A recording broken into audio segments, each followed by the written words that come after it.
주님께서 여러분과 함께 또한 사제의 영과 함께 요한이 전한 거룩한 복음입니다. 주님 영광 받으소서. 20장 19절에서 31절의 말씀입니다. 그날 곧 주간 첫날 저녁이 되자 제자들은 유다인들이 두려워 문을 모두 잠가놓고 있었다. 그런데 예수님께서 오시어 가운데 서시며 평화가 너희와 함께 하고 그들에게 말씀하셨다. 이렇게 말씀하시고 나서 당신의 두 손과 옆구리를 그들에게 보여주셨다. 제자들은 주님을 뵙고 기뻐하였다. 예수님께서 다시 그들에게 이르셨다. 평화가 너희와 함께. 아버지께서 나를 보내신 것처럼 나도 너희를 보낸다. 이렇게 이르시고 나서 그들에게 숨을 불어 넣으며 말씀하셨다. 성령을 받아라. 너희가 누구의 죄든지 용서해 주면 그가 용서를 받을 것이고 그대로 두면 그대로 남아 있을 것이다. 12 제자 가운데 하나로서 쌍둥이라고 불리는 토마스는 예수님께서 오셨을 때 그들과 함께 있지 않았다. 그래서 다른 제자들이 그에게 우리는 주님을 배웠소 하고 말하였다. 그러나 토마스는 그들에게 나는 그분의 손에 있는 못자국을 직접 보고 그 못자국에 내 손가락을 넣어보고 또 그분 옆구리에 내 손을 넣어보지 않고는 결코 믿지 못하겠소 하고 말하였다. 여드레 뒤에 제자들이 다시 집안에 모여 있었는데 토마스도 그들과 함께 있었다. 문이 다 잠겨 있었는데도 예수님께서 오시어 가운데 서시며 평화가 너희와 함께 하고 말씀하셨다. 그리고 나서 토마스에게 이르셨다. 네 손가락을 여기 대보고 내 손을 보아라. 내 손을 뻗어 내 옆구리에 넣어 보아라. 그리고 의심을 버리고 믿어라. 토마스가 예수님께 대답하였다. 저의 주님, 저의 하느님. 그러자 예수님께서 토마스에게 말씀하셨다. 너는 나를 보고서야 믿느냐? 보지 않고도 믿는 사람은 행복하다. 예수님께서는 이 책에 기록되지 않은 다른 많은 표징도 제자들 앞에서 일으키셨다. 이것들을 기록한 목적은 예수님께서 메시아시며 하느님의 아들이심을 여러분들이 믿고 또 그렇게 믿어서 그분의 이름으로 생명을 얻게 하려는 것이다. 주님의 말씀입니다. 그리스도님 참여합니다.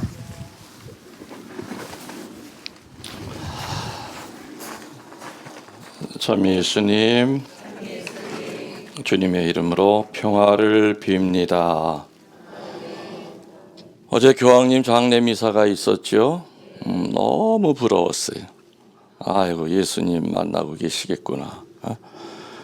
그리고 내가 어떻게 기도했냐면은 2000년 전에 예수님이 나자로 부활시켰듯이 교황님 한번 좀 부활시키면은 그죠? 하느님이 없다, 천국이 어딨냐, 지옥이 어딨냐 하면서 죄 짓고 사는 인간들 정말 많이 회개할 텐데 교황님이 한 번 다시 부활하시면 이 세상이 얼마나 정화가 될까? 근데 왜 2000년 동안 그 수많은 성인 성녀들을 왜 단 한 사람도 부활시킨 적 없잖아요. 난 그게 안타까워. 그래서 만약에 내가 나중에 죽으면은 내가 수단 방법 가리지 않고 내가 다시 올 거야. 다시 와서 하여튼 예수님한테 성모님한테 하여튼 백을 쓰든 와이류를 쓰든 해서 딱 3일만 내보내달라고 그럴 거야.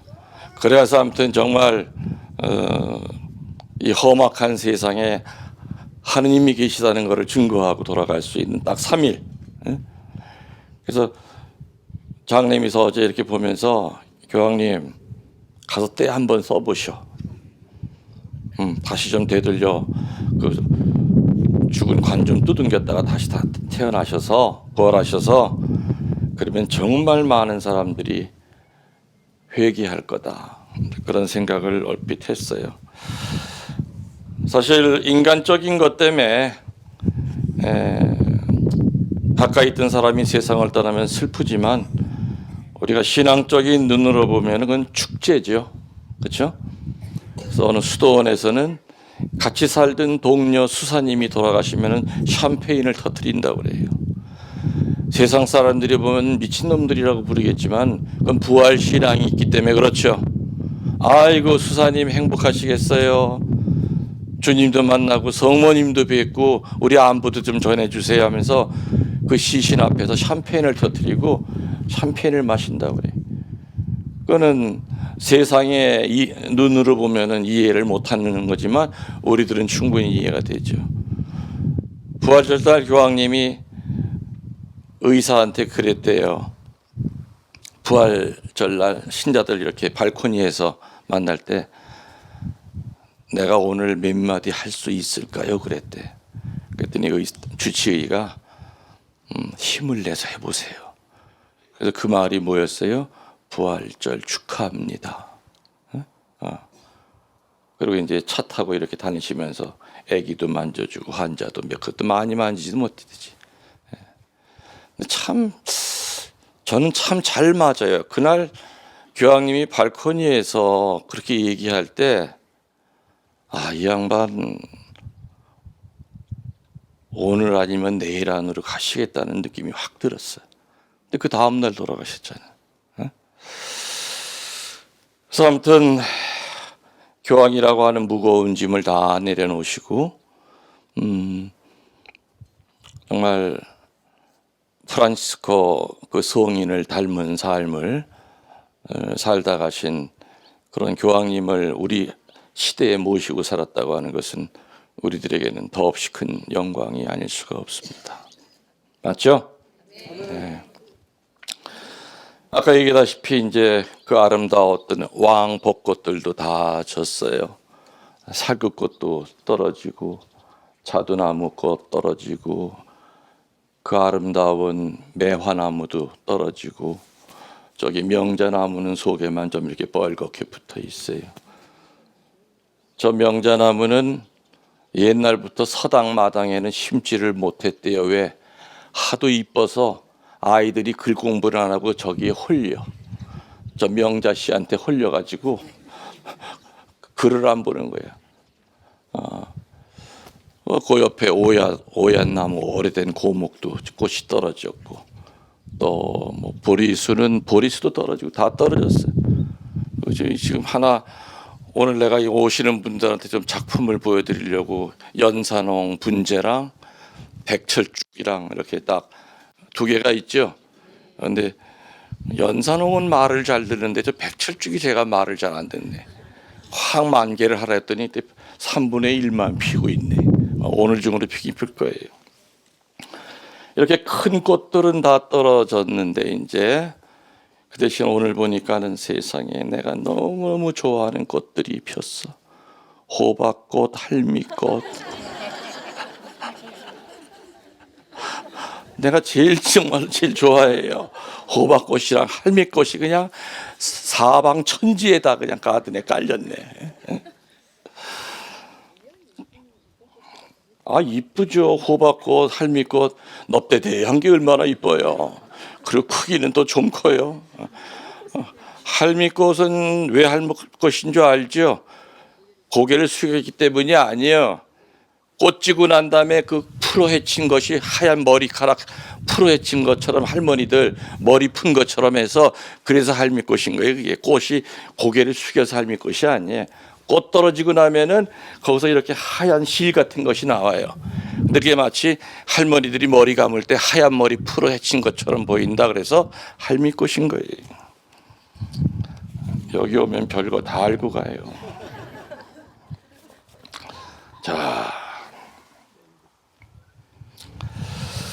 여러분들 예수님이 부활하셔가지고 누구 만나고 승천하셨어요? 기억나는 사람 한번 얘기해 보세요. 예수님이 부활하시고 난 다음에 어떤 누군가를 만나고 가셨죠? 뭐 제일 먼저 누구? 무덤가에서 울고 있는 마리아 막달레나, 또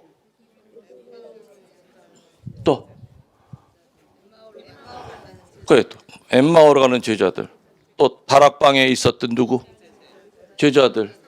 나중에 또 토마스는 또 따로 만났고, 또 네? 성모님을 만났다는 얘기는 구체적으로 성경에는 없죠. 또 하다못해 뭐 티베리아 호숫가에서 그물질하던 그 예수님이 이미 불 펴놓고 기다렸잖아요. 고기 구워놓고. 또 누구 기억나는 사람 있어요?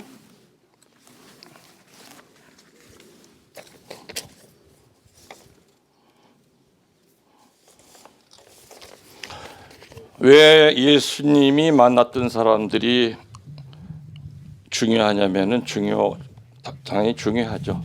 중요하냐면은 예수님을 만났던 바로 그 사람들이 바로 오늘날의 나일 수 있기 때문에 그래요. 바로 우리들의 모습이죠. 우리 공동체가 부활한 예수님을 만날 수도 있어요. 우리 레지오가 우리 반이. 자, 첫 번째 인물이 막달라 마리아, 그죠? 사실 이 막달라 마리아에 대해서는 2000년 동안 굉장히 많은 얘기들이 서로 엇갈리는 얘기들이 많이 전해져요. 그 간음하다 잡혔다는 그런 설도 있고, 근데 그렇게 오해를 받게 된 거는 이 막달라라고 하는 것은 지명 이름이에요. 막달라라고 하는 도시는 아주 타락한 도시였어요. 거기 살던 마리아예요. 그러다 보니까 도매금으로 이 막달라 마리아가, 근데 분명한 것은 7마귀가 떨어져 나갔다고 하는 것은 성서에 분명히 나와요. 부마자였었어요, 막달라 마리아가. 그래서 자기를 정결한 옷으로 마귀로부터 해방시켜 주신 그 예수님을 사랑하지 않을 수가 없잖아요. 그죠? 우리 살아가면서 나를 지켜주고 나를 구덩텅이에서 꺼내준 사람이 때문에 우리 그 사람 잊어요? 못 잊어요? 절대 못 잊어. 내 생명의 은인이잖아요. 막달라 마리아에게는 예수님은 그런 분이었어요.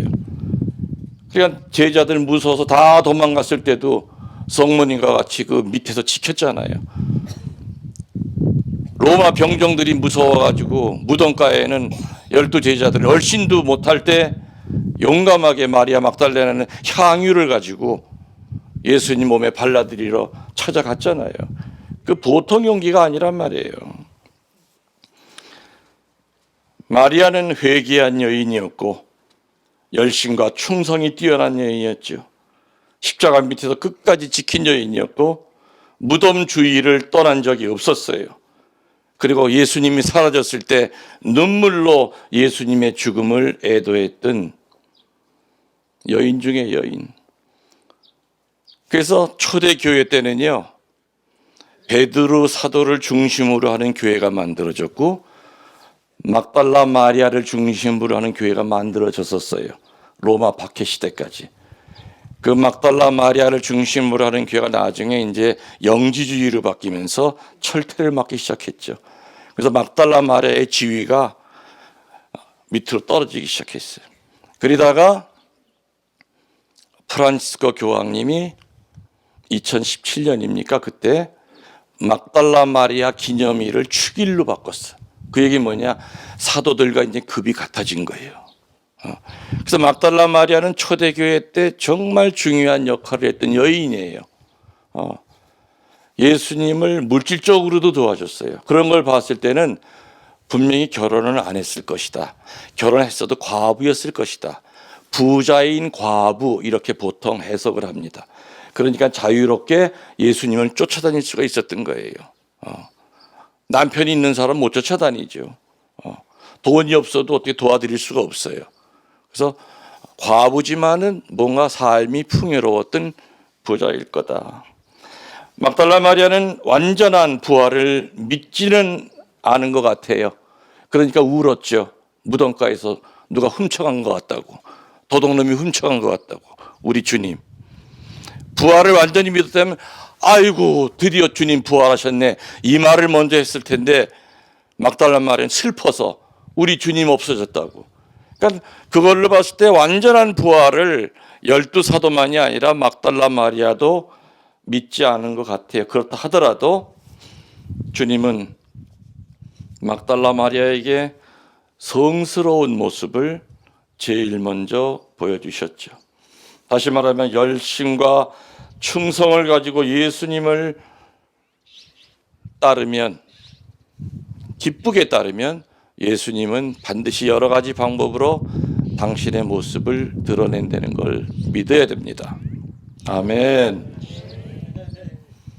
그래서 열심과 충성한 자들은 예수님을 늘 보게 된다고 하는 그러한 사실이 막달라 마리아를 통해서 우리들은 알 수가 있죠.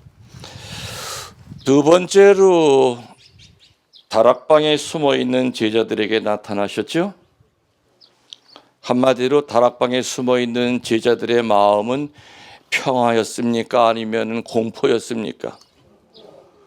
이제 우리 차례다. 우리 십자가 저렇게 못 박힐 자신 나 없는데 어디 도망갈 데도 없어. 다락방에 숨어 있는 제자들에게 나타나셨습니다. 그들은 두려움과 공포에 떨고 있었죠. 그러한 제자들에게 나타나셔서 긴 얘기 안 하셨어요. 딱 두 마디. 뭐라고 그래요? Peace to you. 평화가 너희에게. 그것도 한 번도 아니고 세 번. 다른 말 안 했어. 야, 이놈의 자식들 이리 와봐. 니들 그럴 수 있었어? 나 그냥 힘들 때 말이야 막 다 도망가고. 내가 너들 그렇게 가르쳤어? 훈계하거나 혼내지 않았죠. 너희에게 평화가 있기를. 너희에게 평화가 있기를 하면서 용기를 북돋아 주셨어요. 평화라는 말은 다른 말로 담대함이에요. 담대함이 없으면 과연 평화라는 것이 존재할까요? 못해요.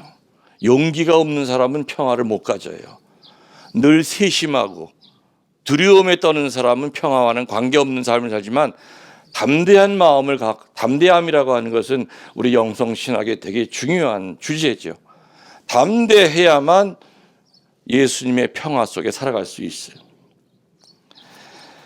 사실 지금 이 순간에도 죽음의 공포, 앞날에 대한 두려움, 온갖 두려움에 떨고 있는 사람이 많을까요? 적을까요? 암병동에 가보세요. 소아병동에 가보세요. 언제 죽을 줄 몰라요. 보통 철학자들이나 우리 영성신학가들이 얘기하는 인간의 4대 두려움이 있다고 그러죠. 첫 번째는 건강이에요. 내 건강 어떻게 잘못되지 않을까. 두 번째는 죽음이에요. 세 번째는 사람이에요. 내가 저 사람한테 상처받으면 어떡하나. 내가 만나야 될 사람을 내가 어떻게 처신해야 되느냐.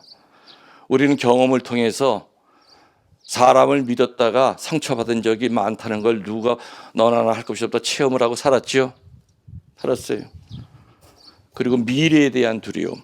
이 네 가지가 인간이 늘 갈등을 겪고 있는 4대 두려움. 뭐라고요?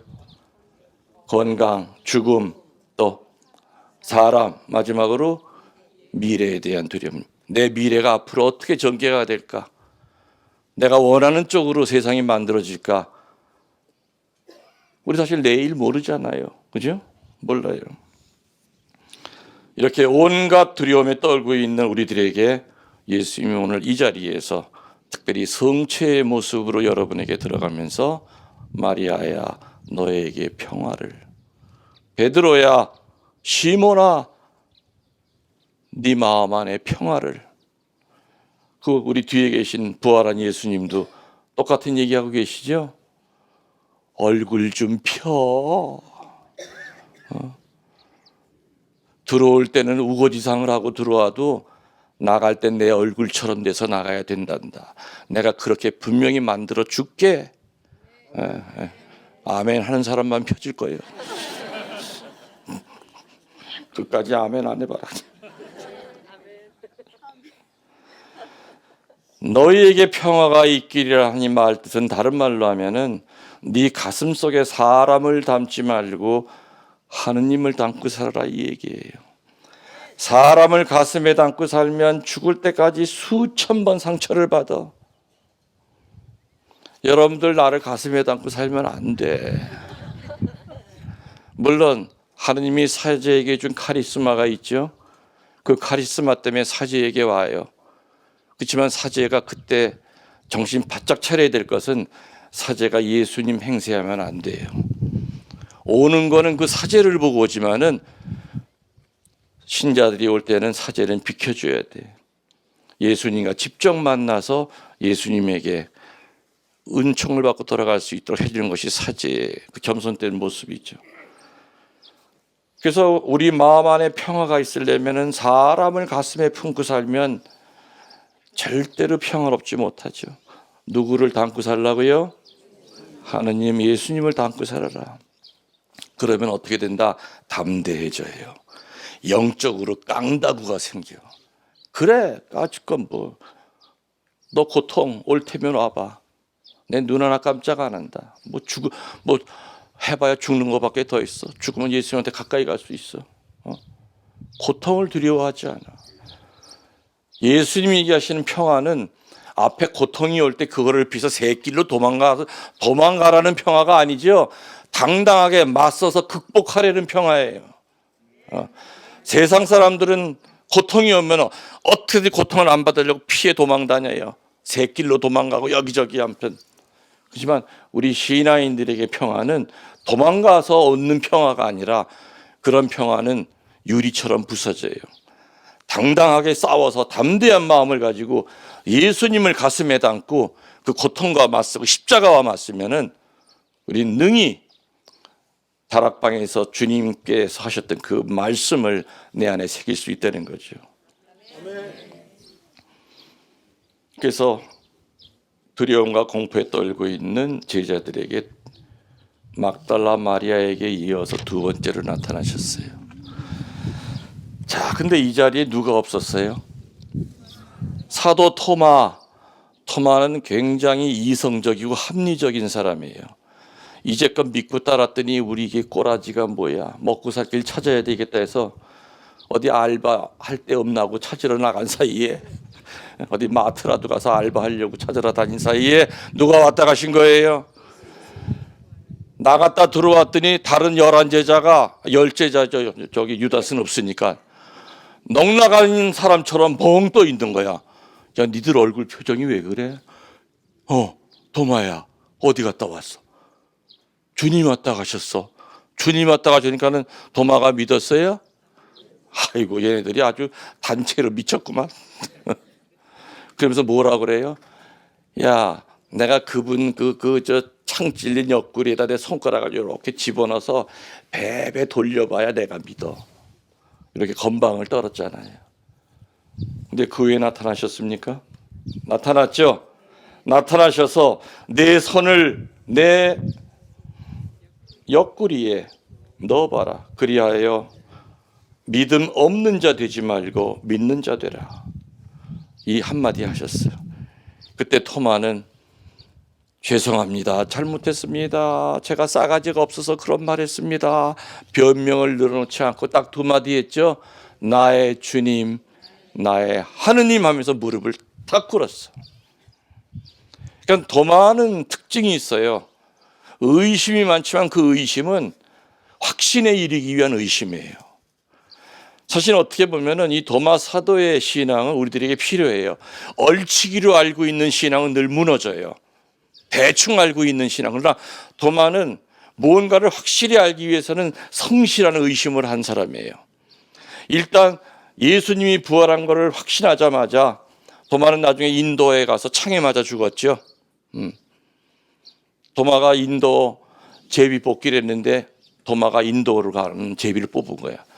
근데 도마는 합리주의자이기 때문에 아니야, 난 못 가. 내가 가기 싫어서 안 가는 게 아니라 내가 몸이 약하잖아, 알다시피. 난 가다가 배에서 죽어.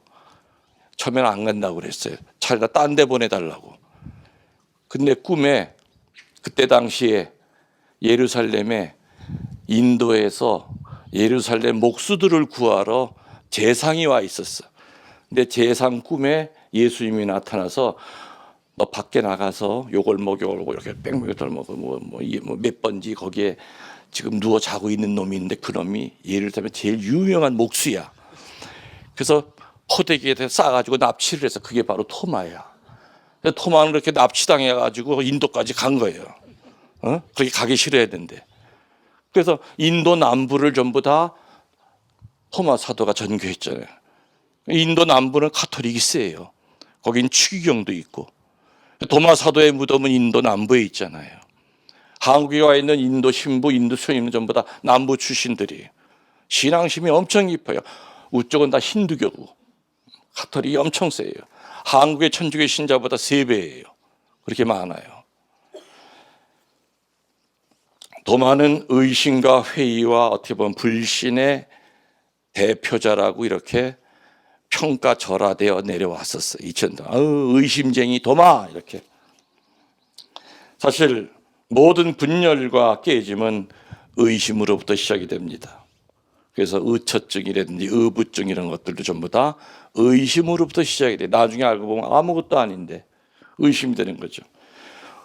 오늘도 부활한 주님은 의심과 불신과 회의의 수렁에 빠져 허우적거리고 있는 자에게 뭐라고 얘기하십니까? 믿고 신뢰하라. 서로 믿고 신뢰하라. 그래서 나를 믿는 자가 되거라 하고 격려하고 계시죠. 자, 시간이 없으니까 4번째 누구에게 나타났느냐? 엠마오로 가는 2 제자에게 나타나셨죠. 엠마오로 가는 제자는 예수님의 제자단이 12사도만이 아니라 다른 제자들이 많았어요. 그중에 2사람이었는데 예수님 돌아가시고 난 다음에 너무 허망한 거예요. 그래서 고향에 이제 먹고 살 길 찾으러 갔는데 30리 길이에요. 근데 30리 길을 예수님과 같이 걸어다가면서 얘기를 나누고 예수님 성경을 설명해 줬는데도 알아들었어요? 못 알아들었어요? 예수님이 옆에 있는지도 모르고 갔죠. 눈에 뭐가 씌은 거예요. 그러다가 성경에는 뭐를 떼어 주실 때 알았다고요? 빵을 떼어 주실 때 그 30리 길을 같이 걸어오신 분이 바로 우리 스승이었다고 하는 것을 깨달아요. 그러고 난 다음에 그냥 오등길 되돌아 30리 길을 뛰어가서 주님 부활했다고 그 부활의 실제성을 외치죠. 엠마오로 가는 제자들은 낙담하고 절병해서 낙향길에 올랐던 거예요. 주님 때문에 핍박당하고 또 주님 때문에 박해당하고 살아갈 때가 있어요. 어떤 때는 가난하다고, 못생겼다고, 못 배웠다고, 또 가진 게 없다고, 재주가 없다고, 얼마나 많은 사람들이 절망하고 낙담하고 체념하면서 숙명론자처럼 살아갈 때가 많다는 얘기입니다. 그러나 누구든지 부활한 주님을 만나기만 하면 주님의 그 성체가 내 안에 들어오는 그 순간에는 절망의 엠마오 길이 아니라 부활하신 예수님을 체험한 희망의 길이 돼서 우리들은 신앙생활을 할 수 있게 되는 것을 믿습니다. 그래서 단 한숨에 예루살렘을 향하여 줄다름을 쳐서 갈 수 있었던 겁니다. 마지막 5번째 주님을 만났던 사람들은 티베리아 호숫가에서 베드로와 대면하셨죠. 주님을 잃어버리고 고기 잡았던 옛 생활로 되돌아간 베드로와 다른 제자들, 밤새 고기를 잡지 못해 기진맥진한 제자들에게 요깃거리를 주십니다. 그리고 베드로에게 뭐라고 묻습니까? 베드로에게 요한의 아들 시몬아, 네가 이 사람들이 나를 사랑한 것보다 더 나를 사랑하느냐? 베드로는 망설임 없이 예 주님, 아시는 바와 같이 저는 주님을 사랑합니다. 내 양들을 잘 돌봐라. 근데 그 얘기를 한 번도 아니고 3번이나 물으셨죠. 나중에 베드로가 짜증스럽게 그렇게 사랑하고 왜 똑같은 얘기 물으세요? 베드로는 그 의미를 몰랐던 거야. 왜? 베드로는 전과자예요. 무슨 전과자? 예수님을 3번이나 배반했던 그 전과의 그 죄의식이라고 하는 것은 영원한 벌이라고 그래요. 3번 네가 나를 정말 사랑하느냐고 되물어 주심으로써 그 3번의 배반을 상쇄시켜주고 치유시켜 주신 거죠. 그때야 베드로는 나중에 주님이 나를 치유시켜 줬구나.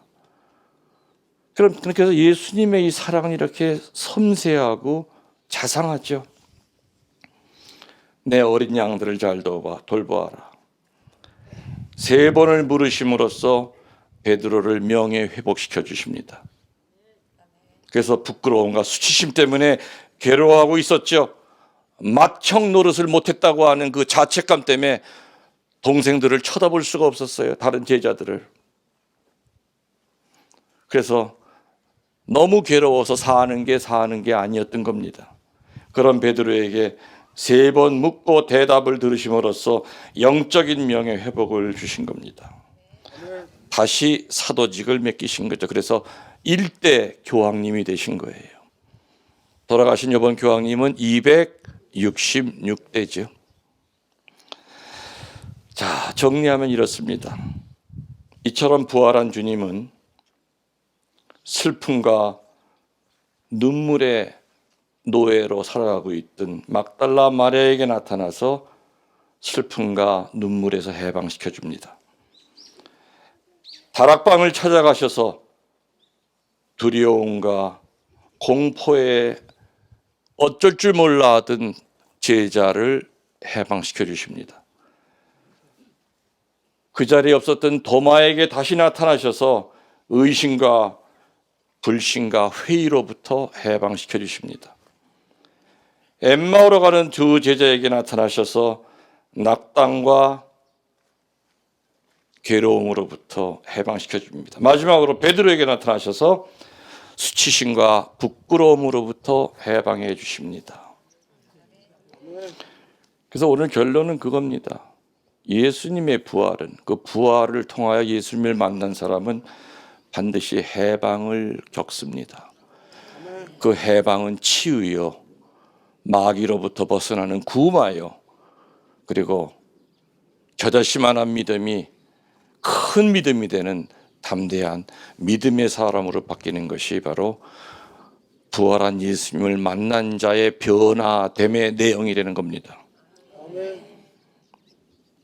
오늘 여러분들 부활한 예수님을 만난 사람처럼 아마 우리들은 살아가면서 수치심 때문에 예수님을 배반해가지고 괴로워하는 베드로와 같은 모습으로 살아갈 때도 있었을 거고요. 도마처럼 하느님이 정말 있을까? 신앙이 흔들려서 왔다 갔다 했던 도마와 같이 살 때도 있었을 거고요. 막달라 마리아처럼 부활한 예수님이 뒤에 계신데도 혼자 신세 타령하면서 울고불고 눈물 때문에 예수님을 못 봤던 막달라나 같은 삶을 살았던 사람도 있었을 거고요. 예수님을 만났던 그 많은 사람은 바로 우리들 각자의 모습이라는 얘기입니다. 그렇지만 중요한 것은 하나같이 예수님을 배반했던 제자에게도 찾아가셨고 3번이나 배반했던 정말 믿었던 베드로에게도 찾아가서 따뜻한 말로 치유시켜 주시고 죄의식으로부터 해방시켜 주셨다는 거. 그래서 부활은 해방입니다. 여러분들 이곳에 주님 불러주셨으니 여러분 안에 있는 그 어둠 덩어리들, 또 몸이 아프신 분들은 그 아픈 몸까지 치유될 것을 믿습니다. 또 상처로부터 마귀가 그것을 가지고 장난칠 때 우리는 무력해집니다. 오늘 주님의 강한 힘이 여러분 안에 있는 그 어둠도 깨끗이 구마시켜 주실 것을 또 믿습니다. 그래서 여기 들어올 때 모습과 들어올 때의 신앙과 이곳을 떠날 때의 모습은 다락방을 박차고 나가서 주님 부활했다고 외치는 바로 그런 부활 체험을 한 12제자의 모습으로 여러분의 삶의 터전으로 돌아가게 될 것을 믿습니다. 아멘. 일어나서 우리의 신앙을 고백하겠습니다.